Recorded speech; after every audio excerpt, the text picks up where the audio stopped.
دفعہ کا ذکر ہے کہ ایک بوڑھا کسان ہوا کرتا تھا جس کے 4 بیٹے تھے۔ بوڑھا کسان بہت محنت کرتا مگر اس کے بیٹے بہت نکچو تھے، ہر وقت آرام کرتے رہتے۔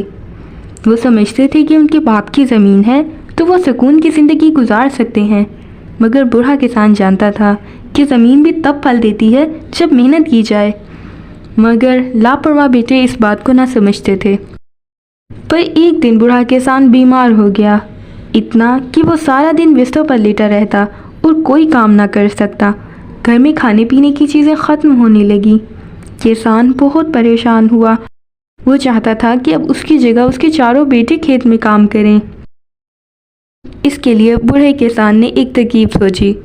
اس نے اپنے 4 بیٹوں کو بلایا اور کہا، ہمارے کھیت میں ایک خزانہ چھپا ہے، میں چاہتا ہوں کہ تم 4 وہ نکالو اور آپس میں تقسیم کر لو۔ لڑکے بہت خوش ہوئے اور کہنے لگے، ہمیں بتائیے آخر وہ خزانہ کس جگہ چھپا ہے؟ بوڑھے کسان نے کہا، دراصل وہ مجھے اب یاد نہیں کہ کس جگہ چھپایا تھا، مگر بس اتنا یاد ہے کہ وہ ہمارے کھیت میں ہی کہیں چھپا ہے۔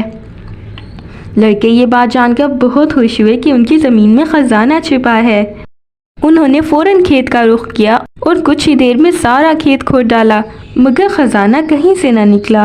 وہ بوڑھے کسان کے پاس واپس آئے تو اس نے کہا، اب اگر سارا کھیت کھود ہی چکے ہو تو اس میں بیج بھی بو دو، مگر خزانہ وہی ہے، مجھے یقین ہے تمہیں وہ خزانہ ضرور ملے گا۔ لڑکوں نے واپس آ کر کھیت میں بیج ڈال دیے اور چند ہی دنوں میں وہاں ننھے منھے پودے نکل آئے۔ لڑکوں نے پودوں کی دیکھ بھال کی اور وہ جلد ہی ایک شاندار فصل میں تبدیل ہو گئے۔ فصل پکی، انہوں نے فصل کی کاشت کی، شہر جا کر بیچا اور خوب منافع کمایا۔ بوڑھا کسان یہ دیکھ کر بہت خوش ہوا اور ان سے کہنے لگا، تم کس خزانے کو ڈھونڈتے تھے؟ زمین کا اصل خزانہ تو یہ ہے۔ Thanks for watching this video. You can also subscribe our channel by hitting the subscribe button below. Share this video with your friends.